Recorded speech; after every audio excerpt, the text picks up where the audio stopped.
بسم اللہ الرحمن الرحیم۔ جناب سٹوریز میں نے شیئر کرنی ہیں دو سٹوریز، دونوں اہم ہیں۔ ایک سٹوری تو انتہائی ہولناک سٹوری ہے، اور وہ یہ ہے کہ کوہاٹ اور پشاور کی حد سے یا سرحد سے ملحقہ علاقے میں 16 اجتماعی لاشوں کی قبر ملی ہے۔ یہ لاشیں کن کی تھیں، کیسے ملی، اس پہ بات کریں گے۔ اور آئی ایم ایف سے میں نے پہلے بھی بات کی تھی اس سے کہ کپتان حکومت نے کچھ ایسے خطرناک وعدے کیے ہیں، اور یہ وعدے چوری کیے ہیں، عوام سے چوری، پارلیمنٹ سے چوری۔ اب اس کا وہ آئی ایم ایف کی جو دستاویز آئی ہے اس سے مزید چیزیں سامنے آئی ہیں، بہت ساری چیزیں، اس پر بات کرنی ہے۔ اس سے قبل ڈسکا پہ جناب ضرور ویڈیو آئے گی انشاءاللہ، اور فوری طور پہ آئے گی۔ بس دعا ہے کہ جو بھی جیتے میرٹ پہ جیتے، دھند نہ چھائے، کسی قسم کی دھول نہ اڑے، کوئی ریٹرننگ آفیسرز، پریزائڈنگ آفیسرز اغوا نہ ہوں اس طریقے سے، تو بس کسی قسم کی کوئی قتل و غارت نہ ہو، کسی قسم کا کوئی انتشار نہ ہو۔ الحمدللہ ابھی تک تو نہیں ہے، بس پولنگ کا وقت ختم ہونے والا ہے۔ اچھا، بہرحال کچھ دوست مجھے کہہ رہے تھے 2-3 روز سے، ظاہر ہے بھائی دیکھیں جو خبر چھائی ہوگی نا ماحول پہ، اسی پہ تجزیہ کریں گے ہم۔ جہانگیر ترین صاحب کی خبر ماحول پہ چھائی تھی، اور ابھی تک بھی وہ چھائی ہوئی ہے، اس پہ تجزیہ ضرور بہت ایک میرٹ پہ بنتا ہے۔ اچھا، رہی بات دوسری یہ کہ اگر ہم نے کہا کہ کسی کے ساتھ زیادتی ہو رہی ہے تو آواز اٹھانی چاہیے۔ اب نون لیگ کے بہت سارے لوگ کہہ رہے ہیں، رانا ثناءاللہ صاحب نے کہا، عظمہ بخاری صاحب نے کہا، اور متعدد رہنماؤں نے کہا کہ جہانگیر ترین کے ساتھ زیادتی ہو رہی ہے، تو اس کا مطلب کیا ہوا کہ وہ گوشت کی کمپین چلا رہے ہیں۔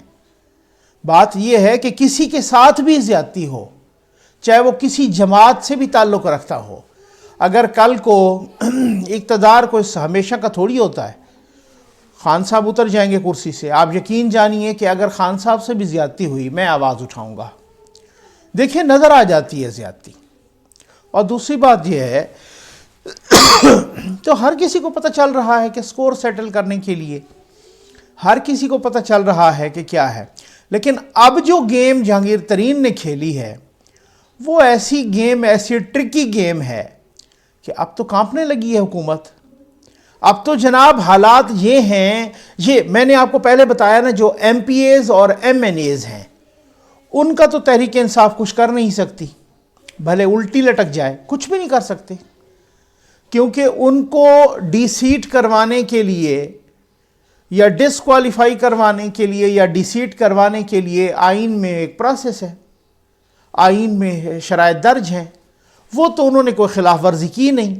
اس کا یہ مطلب تھوڑی ہے کہ جہانگیر ترین کے ساتھ وہ آئیں گے اور جناب وہ پھر جو ہے نا ان کے ساتھ عشائیے میں شرکت کریں گے، ان کے عشائیے میں، یا ان کے ساتھ عدالت آئیں گے تو پھر وہ فارغ ہو جائیں گے۔ یہ تو نہیں ہوتا۔ لیکن ایک بات ہے، آپ اس حکومت کی بے بسی دیکھیے، بے عزتی دیکھیے، آپ اس حکومت کا خوف دیکھیے کہ وہ جو 2 وزراء صوبائی اور 4 مشیران وسیم اکرم پلس صاحب کے، وہ بھی چوتھا روز ہے ان کے ساتھ آ رہے ہیں، عشائیے میں بھی شریک ہو رہے ہیں، سب کے سامنے کھڑے ہیں۔ ان 6 لوگوں کو بھی تحریک انصاف فارغ نہیں کر سکی، ان کو تو کر سکتی ہے نا، ان کو تو 2 منٹ میں فارغ کر سکتی ہے، ان 4 مشیروں کو بھی اور 2 وزراء کو بھی۔ تو آپ بے بسی دیکھ لیجئے کہ ان 4 کو بھی، ان 6 لوگوں کو بھی فارغ نہیں کیا۔ یعنی کسی وزیر یا مشیر کو فارغ کرنا تو وزیر اعلیٰ کا پریروگیٹو ہوتا ہے، یا اگر وہ وفاقی ہو تو پھر وہ وزیر اعظم کا ہوتا ہے۔ اب وفاق میں بھی جو 8 ایم این اے گئے ہیں، ابھی تک ان میں کوئی وزیر نہیں ہے، لیکن جو وزیر ہیں وہ بھی کھل کے سامنے آئے ہوئے ہیں تقریباً۔ غلام سرور خان نے، آپ ان کا دیکھ لیں، باقیوں کو دیکھ لیں، لیکن ان کو بھی وہ فارغ نہیں کر پا رہے۔ تو یہ ہوتی ہے بے بسی، یہ ہوتا ہے، یہ جس نے بنائی ہے نا خان صاحب آپ کی حکومت جہاز بھر بھر کے، تو بات یہ ہے کہ وہ کام کو بگاڑ بھی سکتا ہے، اور وہی آپ کے سامنے آ رہا ہے کہ اب 30 ممبران، 30 سے 35 اگر ان کے آج بھی ان کی بیل ایکسٹینڈ ہوئی تو وہی ممبران ان کے ساتھ آئے، وہ کھل کے کھڑے ہیں، سر عام کھڑے ہیں۔ اب دیکھتے ہیں کہ کیا ہوتا ہے۔ اچھا جناب، اب آ جائیں، خان صاحب نے ویسے کل کہہ بھی دیا ہے کہ حالات بہت مشکل ہیں بھائی، اتنا جلدی تبدیلی نہیں آتی، ہمارے پاس کوئی جادو کی چھڑی یا کوئی اللہ دین کا چراغ تھوڑی ہے۔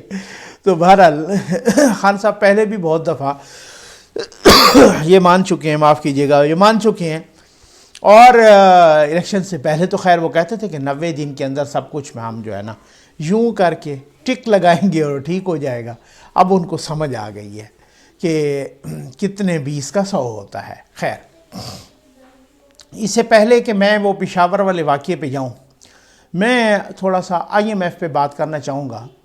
مجھے انتہائی افسوس ہے کہ اب جو IMF کی دستاویزات آ رہی ہیں، اس دن بھی میں نے اس پہ بات کی تھی کہ IMF کے ساتھ وعدے وعید کیے گئے ہیں، ان کو شیورٹی دی گئی ہے، ان کو یقین دہانی کرائی گئی ہے IMF کو کہ جی ہم کو 13-14 کھرب روپے کے ٹیکس لگائیں گے۔ اب ٹیکس لگیں گے تو پاکستانی عوام پہ لگیں گے، سبسڈیز انہی کی ختم ہوں گی، غریب آئے گا عطاب تلے، ٹھیک ہے نا، اور کون ہوگا؟ اور تو وزیر اعظم صاحب نے کہا کہ میرا 2 لاکھ میں گزارا نہیں ہوتا، تو ایک وہاں پہ MPA ہیں پاکستان پیپلز پارٹی کی، انہوں نے خیبر پختونخوا اسمبلی میں اٹھ کے کھڑے ہو کے کہا کہ وزیر اعظم کی تنخواہ پھر دوسرے مہینے جو ہے نا 8 سے 9 لاکھ کر دی گئی۔ کسی نے اس کو ریبٹل نہیں کیا، کسی نے اس کی تردید نہیں کی وہاں پر۔ اچھا خیر، اور ان کا اگر 2 لاکھ میں بھی گزارا نہیں ہوتا، جہاں پہ ان کی رہائش بھی مفت ہے، جہاں پہ ان کا کھانا بھی مفت ہو، جہاں پہ ان کا رہنا بھی مفت ہو، یوٹیلیٹی بلز بھی مفت ہوں، جہاں پہ ان کا ٹریول بھی مفت ہو، پھر بھی اس کے باوجود اگر 2 بندوں کا 2 لاکھ میں گزارا نہ ہوتا ہو، تو وہ غریب جو 30,000 40,000 کمائے گا، اس کا گزارا کیسے ہوگا؟ کوئی ہے احساس کسی کو؟ اور IMF سے وعدے کہ جی ہم 14 کھرب روپے کے نئے ٹیکس لگائیں گے، ہم جون تک 5 روپے فی یونٹ بجلی مہنگی کریں گے۔ اب اس کے علاوہ دوسری چیزیں سامنے آئی ہیں کہ جو ڈیولپمنٹ بجٹ ہے اس کو کم کیا جائے گا، 2026 تک وہ اسی طریقے سے کم ہوتا جائے گا۔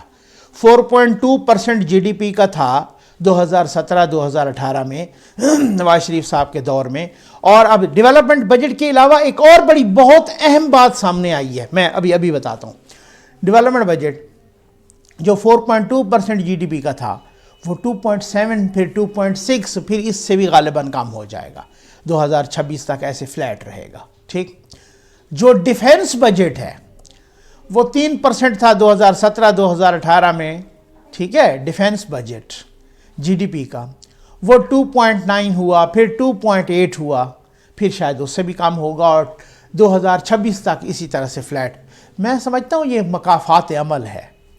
بہت شوق تھا نا لانے کا، بہت شوق تھا اس وزیر اعظم کو 3 دفعہ کے الیکٹڈ پرائم منسٹر کو ہٹا کے ایک ایسے وزیر اعظم کو لانے کا، بہت شوق تھا نا آپ کو، جنہوں نے GDP 5.8 کی۔ میں وہی کہہ رہا ہوں نا، جن کے زمانے میں پیاز، آلو، مٹن، ٹھیک ہے نا، بیف، دالیں، گھی کیا کس ریٹ پہ تھیں، چور تھے نا وہ، ٹھیک ہے نا، ان چوروں نے بڑا ریلیف دیا ہوا تھا عوام کو، ٹھیک، مصنوعی طریقے سے دیا ہوگا، بھائی آپ بھی مصنوعی طریقے سے دو، ٹھیک۔ اچھا، اس کو نااہل کروا کے اس کو اب تو وہ ہو گیا نا، اب تو پاناما سے اقامہ نکلا اور پتہ نہیں کیا صورتحال، چلیں ہم کہتے ہیں مبینہ طور پہ نااہل کروا کے، ٹھیک۔ تو کیا ہوا اس کے بعد کیا ہوا؟ اس کے بعد جس بندے کو لایا گیا وہی پرائم منسٹر جو 3 دفعہ کا الیکٹڈ پرائم منسٹر، وہی اسحاق ڈار جو آج بھی باہر بیٹھا ہے، جن کی رکنیت کی کینسلیشن کے لیے بل پاس ہو رہے ہیں، آرڈیننس پاس ہو رہے ہیں، ٹھیک ہے نا، اس نے تو ڈیفنس بجٹ کہاں پہنچایا تھا؟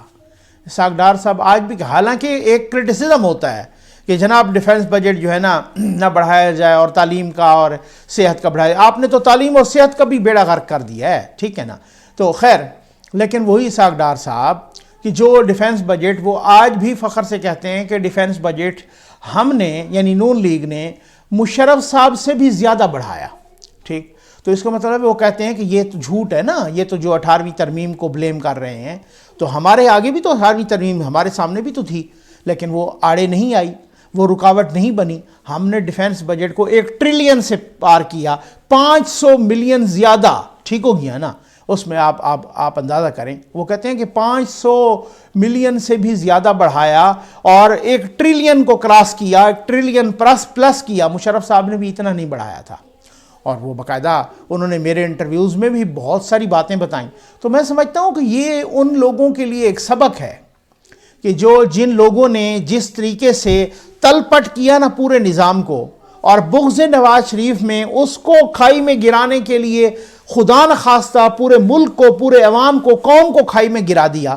ٹھیک ہے، یہ ان کے لیے بھی سبق ہے کہ وہ جو ڈیفنس بجٹ یوں اسینڈنگ آرڈر میں جا رہا تھا، وہ اب ڈسینڈنگ آرڈر میں.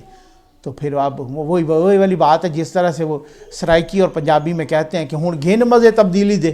ٹھیک، تو آپ لو مزے. آپ نے جس طریقے سے کھڈے میں پھینکا ہے قوم کو، تو اب آپ خود بھی مزے لو. پھر آپ بھی تو اسی قوم کا حصہ ہو، ٹھیک ہے نا. آپ بھی اسی طریقے سے آپ کا جو بجٹ، یہ ابھی جو IMF کی دستاویزات آئی ہیں، تو اس سے تو یہی کہ پھر ڈیفنس بجٹ بھی تو ایک ایسا ملک جو جہاں پہ جس کا اس طریقے سے حریف بھی اور اس کا بجٹ بھی بڑھ رہا ہو، اور وہ پھر ہمارا بجٹ اس طریقے سے کم ہو رہا ہو، تو پھر آپ خود بتائیں نا. اور ساتھ مزے کی بات ہے کہ چلیں وہ جو ایک تھیری ہے کہ جی آپ ڈیفنس بجٹ کو کم کر کے صحت اور تعلیم کو، تو صحت اور تعلیم بھی تو کوئی نہیں بڑھ رہا. خود وزیر اعظم صاحب کہتے ہیں جو آلریڈی ہاسپٹلز ہیں ان کو ٹھیک کرنا بڑا مشکل کام ہے. تو بھئی سارے کام ہی اگر مشکل ہیں تو آپ کے رہنے کا فائدہ کیا ہوا؟ آ جائیں جناب، بہت ہی ہولناک خبر ہے. پشاور کے علاقے میں، اب تو خیر وہ علاقہ کہہ رہے ہیں کہ بھائی لیگلی پشاور میں شامل ہے، تو ویسے کوہاٹ کے ساتھ ملتا ہے وہ علاقہ، اور وہاں سے کوئی 16 اجتماعی قبر ملی ہے 16 لاشوں کی. ٹھیک، اچھا وہ ملی کیسے ہے کہ کوئی بندہ کام کر رہا تھا. یہ ریسکیو 1122 کا جو ترجمان ہیں انہوں نے بتایا کہ کوئی بندہ کام کر رہا تھا، تو انہیں کوئی جو ہے نا کچھ انسانی باقیات نظر آئیں، تو انہوں نے ریسکیو 1122، اچھا اس باقیات کے ساتھ اس بندے کو ID کارڈ بھی ملا، ID کارڈ بھی، شناختی کارڈ بھی ملا. ٹھیک، اچھا اس نے جب وہ شناختی کارڈ کا جو پتہ تھا اس پہ وہ وہاں رابطہ کیا ان لوگوں نے، اور ریسکیو 1122 کو اس نے فون کیا، تو انہوں نے جب رابطہ کیا وہ پتہ شانگلہ کا تھا. ٹھیک ہے، سوات کے ساتھ، تو شانگلہ کا پتہ تھا. اور انہوں نے جب وہ رابطہ کیا تو انہوں نے آگے سے بتایا کہ ستمبر 2011 میں ایک نہیں بلکہ 16 لوگ غائب ہوئے تھے، 16 لوگ مسنگ ہوئے تھے، اغوا ہوئے تھے 16. تو وہ 16 کے 16 مسنگ ہیں. تو پھر جب کھدائی ہوئی تو پھر اس کے بعد وہ 16 لاشیں برآمد ہوئی وہاں سے، اور وہ ریسکیو 1122 نے پھر وہاں پہ شانگلہ پہنچائی. سارے کے ساروں کا تعلق شانگلہ سے تھا. یہ ستمبر 2011 میں، اس وقت جو باڑہ تحصیل تھی اور اس وقت وہ پولیٹیکل ایجنٹ ہوتا تھا، بعد میں جب یہ ضم ہوا تو اب وہ ڈپٹی کمشنر کے ساتھ ہو گیا.